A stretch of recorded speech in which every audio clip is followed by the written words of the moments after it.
18 साल का एक्सपीरियंस है।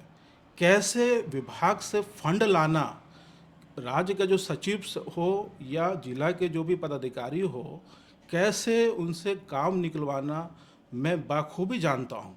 और फंड लाने लाने में भी मुझे किसी तरह का भी प्रॉब्लम नहीं होगा। अभी मेरे साथ हैं कपाली नगर परिषद अध्यक्ष प्रत्याशी राजू उर्फ गुलाम गौस। तो गुलाम गौस जी, आप ये सबसे पहले ये बताइए कि इस एरिया का जो सबसे बड़ा मुद्दा है जिससे लोग असल में परेशान हैं वो क्या है? देखिए, सबसे बड़ा मुद्दा जो है आज राशन राशन दुकान का। जैसे कि आपका देखिएगा कि इस्लाम नगर में राशन दुकान है जिसमें 6,000 कार्डधारी है और लोगों को 4 बजे से लाइन लगना पड़ता है, जिससे बहुत ज़्यादा परेशानी होती है। अगर इससे पूर्व में जो भी अध्यक्ष उपाध्यक्ष थे, अगर वो चाहते तो स्टोर बढ़ा सकते थे, कोशिश कर सकते थे। उनके द्वारा कोई कोशिश नहीं हुआ और जितना भी कपाली की जो जनता है बहुत परेशान है, इस चीज़ से बहुत ज़्यादा परेशान है। जैसा कि एक और मैं पॉइंट कहना चाहूँगा, जैसे EWS सर्टिफिकेट जो आपका सेंट्रल गवर्नमेंट 10% जो कोटा देती है, जो वीकर सेक्शन पे, वीकर सेक्शन जो है, तो वो सर्टिफिकेट कपाली में नहीं बन रहा है। कारण क्या है? कारण ये है कि कपाली के जो पूर्व में अध्यक्ष उपाध्यक्ष थे वो नकारा मतलब काम नहीं किए। वो जो है चाहते तो CO से अप्रोच करके, SDO से अप्रोच करके सर्टिफिकेट बनवाने का काम करते, मगर उन लोगों के द्वारा काम नहीं किया गया। प्लस क्या है कि जो भी युवा जैसे बीटेक में पढ़ाई कर रहे हैं या डिप्लोमा कर रहे हैं, अगर EWS सर्टिफिकेट रहता तो उनको 10% कोटा मिलता, मगर ये जो लाभ है इससे वंचित हो जा रहे हैं। और जैसा कि अब आप देख रहे होंगे, जहाँ भी ड्रेनेज सिस्टम बहुत ज़्यादा डैमेज है, रोड बहुत ज़्यादा डैमेज है।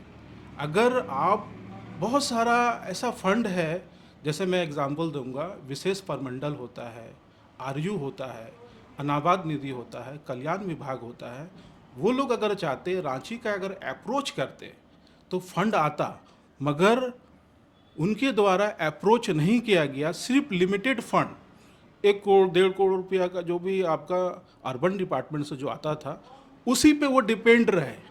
तो इसीलिए कपाली का जो दशा जो आज खराब है, बहुत कम काम हुआ है, कारण यही है। राजू भाई, आज से 3 साल पहले लगभग कपाली का जो नगर परिषद का जो हाल था, वो तो चुनाव कार्यकाल खत्म हो गया था सभी प्रत्याशियों का, सभी कैंडिडेट लोग का। लेकिन 3 साल से लगातार चुनाव नहीं होने के बावजूद नगर परिषद चल रहा था और लोगों का कुछ कुछ काम हो रहा था। लेकिन फिर भी कपाली में कई ऐसी सड़क है और कई ऐसी नालियां हैं जो रोड पर बह रही थी और सड़क ऐसे हो गए थे जिसमें लोग चलने को मजबूर हो गए थे क्योंकि गाड़ियां नहीं चल पा रही थी। आखिर ऐसा क्यों हुआ था? क्योंकि इतने समाजसेवी है वो लोग रोड को नहीं बना सकते थे क्या? देखिए, उसमें क्या है ना कि जो भी समाज सेवी जो थे, फंड का आवंटन, मतलब एक आवंटन रुक गया था। कपाली नगर परिषद में फंड नहीं आ रहा था, क्योंकि आपका जो चुनाव अगर हो जाता, सेंट्रल गवर्नमेंट जो आपको सहायता राशि देती है, समथिंग हमको लगता है कि 700 करोड़ करके 3 साल का 2100 करोड़ रुपया, तो वो सारा पेंडिंग में है। और इस कारण से ज़्यादा काम नगर परिषद नहीं कर पाया है, और यही कारण है। तो विधायकी फंड से तो हो सकता था, अगर चाहते तो करवा सकते थे लोग। देखिए, विधायक महोदय की तरफ से काम किया गया है, उसको नकारा भी नहीं जा सकता। विधायक मैडम की तरफ से बहुत सारी सड़कों को बनाया गया है, मगर क्योंकि कपाली जो है बहुत बहुत पीछे है। मतलब है कि अगर 500 करोड़ भी अगर दिया जाए, कम है। आपने एक जो ड्रेनेज का मसला उठाया, ड्रेनेज कपाली में ख़ास तौर पे देखा गया है। जमशेदपुर अपडेट्स चैनल में भी इस चीज़ को कवर किया गया है। जब भी बारिश होता है तो ये जो पूरा एरिया है आपका इस्लाम नगर वाला एरिया, यहाँ पे लगभग नाला बन जाता है यह पूरा का पूरा। तो ऐसा लगता है कि यहाँ पे ड्रेनेज का तो इतना बड़ा मसला है कि अगर इसको सॉल्व नहीं किया गया तो आने वाला टाइम में तो ये एरिया रहने लायक लोगों के लिए बचेगा नहीं। तो इसका कोई परमानेंट सोल्यूशन पॉसिबल है? अगर है तो आपके हिसाब से क्या है? जी देखिए, अभी जो आपका ड्रेनेज सिस्टम जो है, मतलब है कि 5 5 फीट का 3 फीट का नाली है। अगर ड्रेनेज सिस्टम को हम वाइड करेंगे, चौड़ा करेंगे, तब ही उसमें पानी पानी का बहुत ज़्यादा फ्लो रहता है। उससे क्या है, इस्लाम नगर हम लोग का 4 नंबर वार्ड और 7 नंबर वार्ड डूबा रहता है। डूबने का कारण है ड्रेनेज सिस्टम। उसको अगर हम प्लान से अगर ड्रेनेज सिस्टम को अगर सही करेंगे, ऑब्वियसली वो क्लियर होगा और डूबने का काम कपाली की जो 7 नंबर 4 नंबर की जनता डूब रही है वो डूब नहीं डूबेगी। लेकिन अगर ये चीज़ जैसा आप बता रहे हैं तो सोल्यूशन ज़ाहिर सी बात है, लेकिन अगर ये काम नहीं हो पाया तो इसके पीछे कुछ रीज़न तो होगा। जो भी रीज़न हो, तो आपके हिसाब से अगर आप मान के चलिए कल को अगर आप जीत जाते हैं, तो आप इसको कैसे सॉल्व करेंगे? क्योंकि प्रॉब्लम तो था, अभी भी सॉल्व नहीं हो पाया।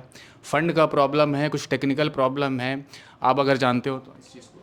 देखिए, जैसे कि 15 फाइनेंस का जो फंड है और जो आपका विशेष परमंडल का है, तो हम लोग जो क्या करेंगे ना, फंड लाने का काम करेंगे, क्योंकि छोटा फंड से यहाँ पर नहीं होने वाला है। समथिंग हमको लगता है जो आपका आपका जो नाला का जो काम है, वो समथिंग 2 से ढाई करोड़ का लागत में आएगा। और मेरे पास में अप्रोच है कैसे फंड लाना है। मैं ये गारंटी के साथ कहूँगा, मैं फंड लेके आऊँगा और काम करके दिखाऊँगा। अगर काम नहीं कर पाए, हम रिज़ाइन कर देंगे। अगर पब्लिक हमको जिताती, हम रिज़ाइन कर देंगे। थोड़ा आप जज्बाती बात बोल रहे हैं, लेकिन आपको ये बात शायद पता होगा, आप समझते हैं, चूँकि इस चीज़ को आपकी बात से तो लग रहा है। जो जितना भी व्यवस्था होता है सरकारी, किस तरह का होता है आपको पता है, तो क्या इतना आसान होगा सरकारी व्यवस्था से आपको अपना बात मनवा लेना? देखिए, मेरे को 18 साल का एक्सपीरियंस है, कैसे विभाग से फंड लाना। राज्य का जो सचिव हो या जिला के जो भी पदाधिकारी हो, कैसे उनसे काम निकलवाना मैं बाखूबी जानता हूँ। और फंड लाने लाने में भी मुझे किसी तरह का भी प्रॉब्लम नहीं होगा।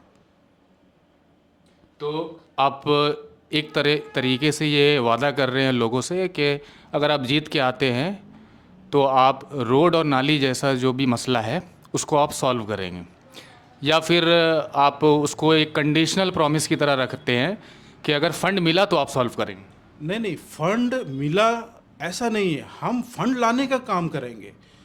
तो जो भी विभाग है, अर्बन डिपार्टमेंट में सिर्फ हम डिपेंडेंट नहीं रहेंगे। ऐसा ऐसा जब मान लीजिए कि विधायक है, सांसद है, उनके पास भी हम जाएंगे। वो कोई भी दल के हो, वो जेएमएम के हो या बीजेपी के हो, कोई भी दल के हो। मेरा काम है कपाली को सजाना। उसके लिए अगर हमको विधायक मैडम के पास या सांसद महोदय के पास जाना पड़े, उनको रिक्वेस्ट करना पड़े, मैं करूँगा, मजबूती के साथ मैं करूँगा। आखिरी में आप जमशेदपुर अपडेट्स के जो व्यूवर्स हैं और जो आपके एरिया जो कपाली के जो लोग हैं, उनसे आप क्या अपील करना चाहेंगे? देखिए, मैं अपील करना चाहता हूँ, मेरा सिंबल जो है क्रमांक संख्या 4 टॉर्च छाप पे मोहर लगाएं और मुझे जिताएं। और इंशाअल्लाह जो भी मैं वादा कर रहा हूँ, मैं कंप्लीटली इसको कंप्लीट करूँगा।